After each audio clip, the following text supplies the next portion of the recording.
Hey, everybody, and welcome to Creative Retail Talks. I'm so excited about who we're going to be talking with this morning. Hi, this is Clint O'Rear. Thanks for joining the Creative Retail Talks podcast today, where we will be discussing the latest in life, business, and retail. I'm so excited about who we're going to be talking with this morning. Kizer and Georganne Bender. Welcome, guys, and thank you so much for being here. Well, Thanks, thank you for Clint. having us. So, I could read your bio and then we would be done with the whole podcast, but you guys have such an impressive background and bio. Let me just hit a few highlights for the people listening. Everyone knows who you guys are, but I just want to hit some of the highlights in your bio. I just want you to know I'm like bowing down as I'm reading this. I'm so Come on. Well, we got a mutual admiration thing going here. So Kizer and Georganne Bender are consumer anthropologists, and I love that term. Speakers, authors, and consultants whose client list reads like a who's who in business. Companies internationally depend upon them for timely advice on consumers and the changing retail marketplace. We have a little bit of that right now, right? Oh, boy. Yeah, a little bit. Kizer and Bender have been contributors to MSNBC's television program, Your Business. They made Meetings and Conventions magazine's list of meeting planners' favorite keynote speakers, have been named 2 of retailing's most influential people, are included in the top 40 omni-channel retail influencers and the top 50 retail influencers 4 years running. Their award-winning Retail Adventures blog was named the top retail blog by PR Newswire Media and is included in the top 25 websites for retailers, top 50 retail blogs, and the 7 best retail publications, just to name a few. Rich and Georganne are experts on generational diversity, consumer trends, marketing and promotion, and everything retail. As consumer anthropologists, they stalk and study the most elusive of mammals, today's consumer. I love that bio, guys. That's so impressive. We had a PR agent friend say to us a couple of years ago, she goes, the stalk thing, I don't know if you want to say that. We're like, yeah, we're saying it. We like it. Because that's what we do. We just stand around and watch. It creates such good imagery, stalking the elusive consumer. Yeah, like we have on trench coats and you open them up and there's watches inside, right? We try to integrate ourselves sometimes into the group that's shopping in a retail store and not be. And we want to see how we listen to them and we watch what they do. But I guess it was some time ago now, we went and had a theatrical agent literally make us. We were about in the 80s when he made us up. And I mean, it looked real. We have pictures of it. But we went shopping and, we did things like we wore the wrong glasses so we couldn't easily read a label. Yeah.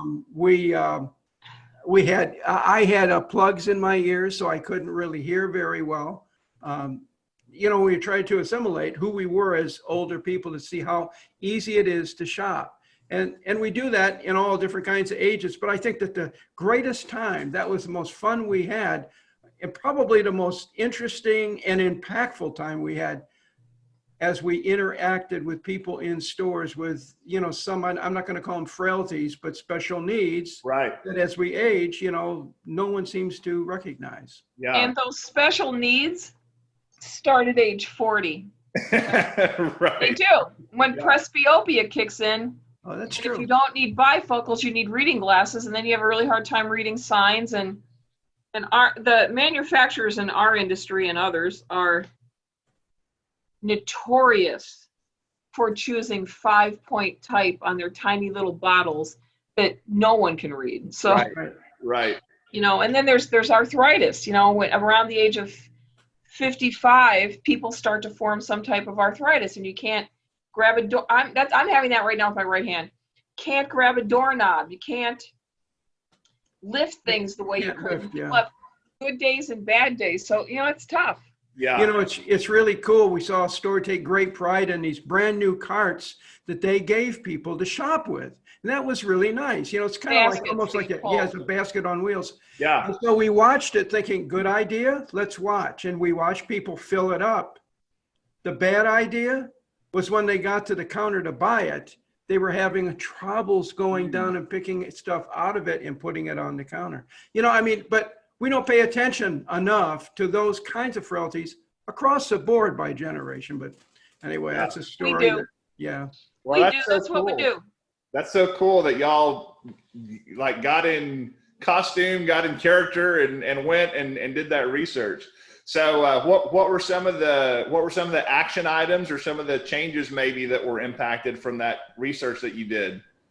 We started talking about the aging of America back in the early 90s, Mm-hmm. when baby boomers started to turn 50. And we talk a lot about what we just said, arthritis and not being able to see and needing help lifting things. And we've been talking about that since 1990. Wow.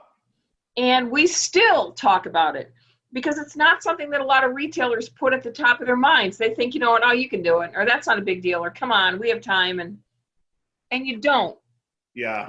You have to adapt to what each generation needs when they need it and not when you think you're ready to do it. Yeah, and you know what, that kind of, we always say to retailers, you have to be mind readers, and they all laugh. And then we have a little exercise we do and make us, that we read their minds, and they all go crazy when they get the right answer. But, here's the point, is that watching customers is one thing, and the interaction that they have in the stores. And the other thing is the store's experience itself, because the store is actually a live entity. It's like an organism that interacts with you. And some of the things that happen is, we go 10, 12, 15, 20, 30 years without ever having the lights checked for lumen density in the store. And we have fixtures set so that they're creating shadows on each other, which really make it a lot more difficult, so. Yeah, what is it? It takes can be affected by that. It takes 3 times the amount of light to see as well in your mid-60s as it did when you were in your 20s. Right. So there's a lot of people, I think about the classrooms in convention centers, the classrooms at Creativation in Phoenix or wherever we happen to be. Yeah. In order to get it dark enough to see the slides, it's always tough to see the speaker. And then the people, we can't deal with shadows. Yeah. So there's a lot that we have been talking about for 30 years, and we'll probably keep talking about for the next 30 years. And okay, so to close this little part of it, the thing that I like to pick on most is I like to pick on the grocers. Now, this is kind of a good picking on you, but it is picking on them. They love to have the tile floors so clean that it shines like ice on an ice rink. Like the top of the Chrysler building. Right. It does. And we've heard from customers, older customers, that say the reason I wear tennis shoes when I walk into a grocery store is because the floor looks so slippery. I need the best foot possible. Interesting. Well, you know what? We all laugh at that, or we don't laugh, we smile. But the fact of the matter is fear is fear. That's right. And so all of a sudden, the intensity of the experience I have as a customer is affected by so many things that we don't think a lot about. Yeah. And imagine if they find a store where they feel safer on the floors, what do you think they're going to do, right? Right. They're going to go to that store. Well, they're going to be comfortable, but they can't tell you why. But they'll say, I'm just more comfortable there. In my head, I'm only about 33. I'm with you. Chronologically, I'm not. Yeah. So all of these things that Rich and I have talked about for our entire careers together as Kizer and Bender are coming to fruition for me. And I think, come on, really? But at some point in time, it really does come home to roost, and it's going to happen to everybody. So it's something that retailers really need to pay attention to on their sales floor. Yeah, that's great advice. So let me ask you guys a question. I'm familiar with you through the creative industry. What other industries do you guys interact with? I know you interact heavily with the creative industry, but what other industries are you involved in? Wow. So we both started out, we met when we worked at Ben Franklin stores a long time ago. And Rich was director of marketing, and he had also been director of real estate, director of training. I was visual merchandising and store planning and design. So we met each other, started out in this industry. So we consider this to be our home industry. Yeah. So, but We work in every other industry on the planet. Yes, Yeah. we do. IBM is our client. NCR is our client. Harley Davidson. We're huge in the funeral industry. That's probably our biggest industry right now, funeral industry. We worked in healthcare. We work in health and beauty and cosmetics, in collegians, for universities, for auto industry. You know, we're everywhere because I'd say that every industry has customers. Yeah. Yeah, and if it's an impact of a customer, if you're impacting customer in any way, we're there. And we've had invitations to go to all those conventions and speak to all those people. And I think the thing that's really kind of curious about it, or I think it's kind of neat for us, is that when we go and we speak to somebody that's not what we'd call 100% retail, but it's a company that affects it, or when we start speaking about what's happening in the world, oh my goodness, you see their heads pop up and they start pointing at each other and going, that's you, that's the way you are. And but they start to have a paradigm shift about how impactful we are and what we could be doing versus what we are doing. Yeah. And so it's just like the funeral industry. Funeral said, well, you guys are retailers. We said, well, so are you. So are you. They really are. And we taught them that, We did. So Rich and I went to my first HIA show and ACCI show. So it was HIA, CHA, ASCI. Yep. In 1981. And we work a lot in this industry, but we don't work as much in this industry consulting wise as we do in other industries. I'm not sure why, but we've heard people say things like, oh yeah, Kizer and Bender, we've heard them before. Yeah, you have, but you haven't heard the program we're doing now. Yeah. You haven't heard what we're bringing to the table, because we do all of our own research predicated on the industry that we work in. Yeah. And I always come back and go, how many Julia Roberts movies have you seen? I don't know, 50? Okay. Well, you don't go there to see her. I mean, she's showing you something different, but it's still Julia Roberts. So you know what I say? I bring say a lot to the table, Rich. As the globe turns, so does our heads. And we watch what's happening. And I can't say that there's ever been a better time to study, to learn, create, and impact retailing than it is with this COVID environment that we came into, we're going through, and what it's going to mean after, oh God, soon, I hope, after it's all over. Yeah. It's going to change the diagram of everything that we do. Yeah, it really will. It really will. And I want to come back to that in just a minute, because I do want us to look ahead. Let's look back for a minute, though. And Georganne, you were just talking about kind of the evolution of Kizer and Bender.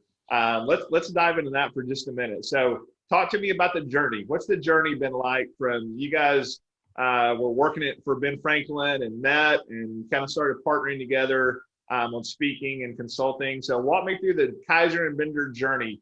Okay, so today. So Ben Franklin used to do merchandise shows, 2 merchandise shows a year, and Clint, they were phenomenal trade shows. Heard, yeah. They were giant trade shows.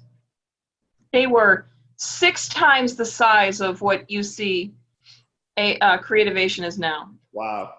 And we did amazing things there. We would put stores in the center of our trade show, and we would build the entire thing out. Ben Franklin started the craft store as you know it now. Well, Michael 𝗧𝗞𝗘𝗔𝗪𝗦 did, and then Ben Franklin jumped on that. He was a Ben Franklin store owner at one time, and so was Sam Walton. Yep. So I worked on. What's the old expression? In 1964, Sam Walton opened his last Ben Franklin store. Yeah. Yeah. And we actually knew the people who said to him, "Oh, Sam, that's a stupid idea." Wanted us to do it worked out okay, didn't it? Worked out okay. So we worked on the first prototype that now you see when you go into the big box craft stores. Anyway, yep. So we did this trade show. We were in different parts of the corporation, and we were at a trade show, and I was doing a seminar on visual merchandising, and Rich was doing one on customer service. And the meeting planner was doing a panel discussion, and some people had dropped out of the panel discussion. So she asked Rich and I if we would sit on it. And we went, yeah, okay. I mean, we knew each other, but we didn't know each other really well. Yeah. So during the panel discussion, we were seated a couple seats apart, and Rich said something, and I said something back to him, and we ended up just smart ass taking over the entire panel discussion. So she then said to us, you guys are funny. Why don't you do a seminar at the next trade show together? Mm-hmm. And I thought, okay, that's a good idea. And Kizer thought I was trying to pick him up. Good luck, Kai. We are married. Happily. Just not to each other. Not to each I other. love that line. Yes, that you're married but not to each other. So from there, like Rich had always wanted to be a speaker. I didn't know what a speaker was. So he was at that point where he was joining the National Speakers Association, and we decided that we would do this program together. And I started helping him write his copy and get his things together. And we had our first presentation together was really well attended. At the next show, we did the keynote, and after that, we said, "Hey, we should just do this." Yeah. Yeah, but one thing I think that is really critical is, what do you bring in your box to the game? If we stop there, we've explained it. We were with Ben Franklin, and we got other people obviously after that. But is that the box? And the box is no. Prior to Ben Franklin days, I know Georganne, and I want George you to kind of like draw a quick picture. I'll draw a quick picture of myself, then you do it. Is that I was in a department store business out of a huge company in New York City, running the great Midwest, and then running it all the way out to the Atlantic Ocean, and being responsible in a department industry. Mm-hmm. And in a department industry, it's a much faster, dependent upon presentation skill and service, and but they were upscale stores. We did really, really well. And I think that through those 12 years, I think 12 or 14 years, I rose up to near the top of the company. The reason was I understood customers, I understood retail. I could see it happening in front of my eyes every day. The important reason that I'm saying this is because people always ask us, so what really qualifies you to speak to me today? And we get that question, and a lot of speakers will fall on the floor when they get that. Yeah. And we will come up and we'll just say, this is who I am, this is what I've done, and this is what I know. And so it does put the landscape, it puts trees on the landscape. Yeah. It's a lot more than just the dirt. Yeah. Okay, so I also started out in the department store industry, and Clint, I wish that you could have seen department stores in the 70s. They were these beautiful Tiffany ceilings, incredible places. Anyway, so I started out in department stores as a department manager, and then I became a buyer. And then I left there and I went to go work for the Gap. And one day, it took a while, but they made me a store manager. One day I reset my sales floor, and sales went crazy. Really? To the point that the owners, the VPs, the presidents, all the powers that be from Burlingame, California came to my store in Niles, Illinois to find out what I had done. Wow. And I didn't know what I had done. I mean, I knew why I did it, but I didn't realize it was this big thing. And I'm a merchandising savant. With an ego. I'm going to be a little egotistical here. I learned that with my father, I think, because he used to set up planograms in our basement for his clients. And the rest after that, history, right? Wow. Yeah. So just real quick, what did your father do where he was setting up planograms in your basement? My dad worked for James L. Welch Candy Company. So sugar daddies and sugar babies and junior mints. And Yeah. He had a bunch of clients. He was in sales. Ben Franklin happened to be one of his clients, and he would get all the merchandise, and he'd set everything up in the basement, and he'd take pictures, and he'd take it kind of like what you do. He'd take things into the companies, and Yep. they'd set them up. Yeah. And I would help him. That's awesome. We were a popular house because we always had a basement loaded with candy. Yeah, I bet. Well, that's really neat. So you literally grew up around planograms and merchandising. So no wonder it's in your blood and automatic to you. I guess. That's great. So from that Gap story, so once they came to visit your store, what happened from there? They changed their merchandise. In all the stores. The philosophical change to all stores. Wow. Which said, so cool. We're going to rotate the floor every day. Something's got to rotate. And that, when the customers come in and don't see the same thing 2 days in a row, something cool is happening in this. Yeah. place. Yeah. I set it up into, I had a big box. And back then our fixtures were like giant tinker toys. They were white pillars and poles, and you'd stick the pole through the hole in the pillar. And I just set up departments and flow and aisles, and I don't know. It worked. You're really aging yourself with those fixtures, George. And they had the little size rings that you put on the rods so that you could see. No, not at the Gap. My God. Those department store clearance racks. No. Departments, stores right now, department stores, forget it. We've killed the beauty of department stores.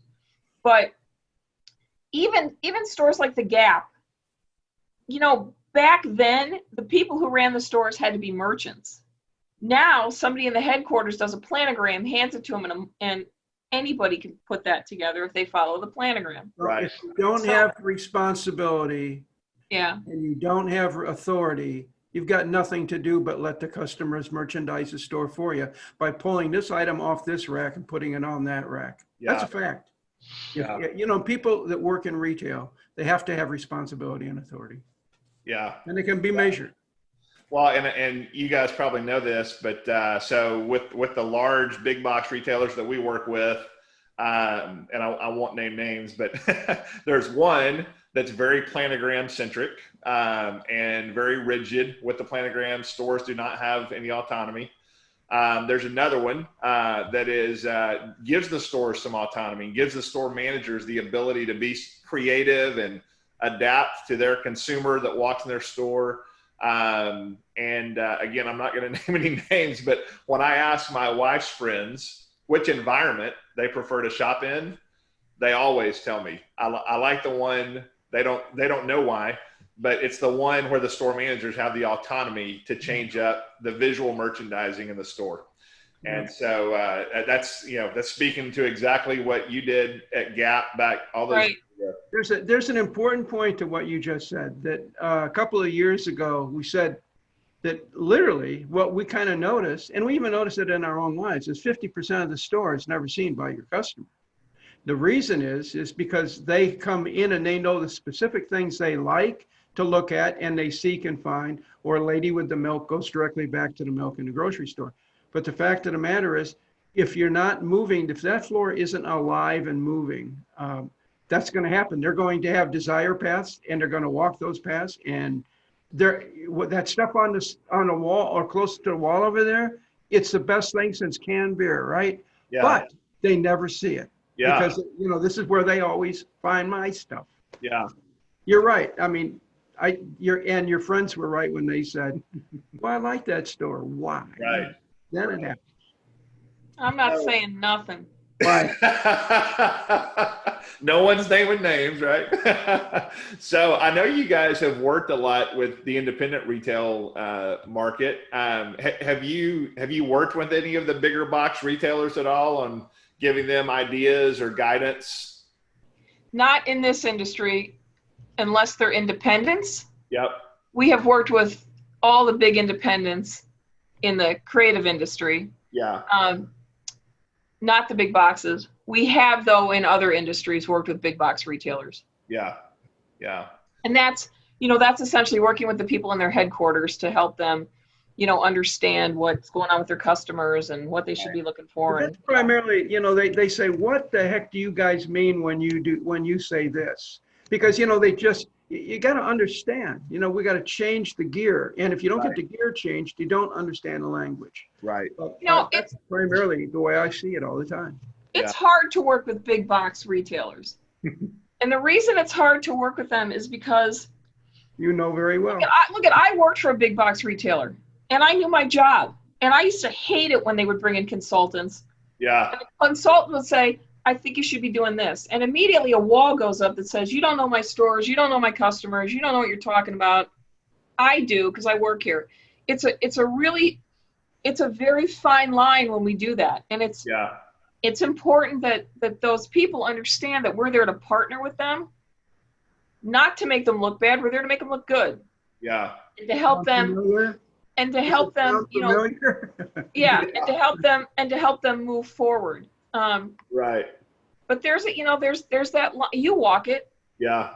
There's that line. And those people work really hard in their jobs, and they deserve respect. They don't need, when a consultant comes in, and I think every consultancy that I worked with when I worked for a corporation thought they were riding in on a white horse to save to save our shorts, and they weren't. Yes. No, you're absolutely right. And I do think there's kind of that suspicion of consultants, right? Yeah. I hope you enjoyed our conversation on the Creative Retail Talks podcast today. Be sure to visit our show notes page for more information on today's show. And if you'd like to be a guest on the podcast, reach out to me at clint@creativeretailtalks.com. Creative Retail Talks is all one word. That email address will also be in the show notes. Hope you have a great day.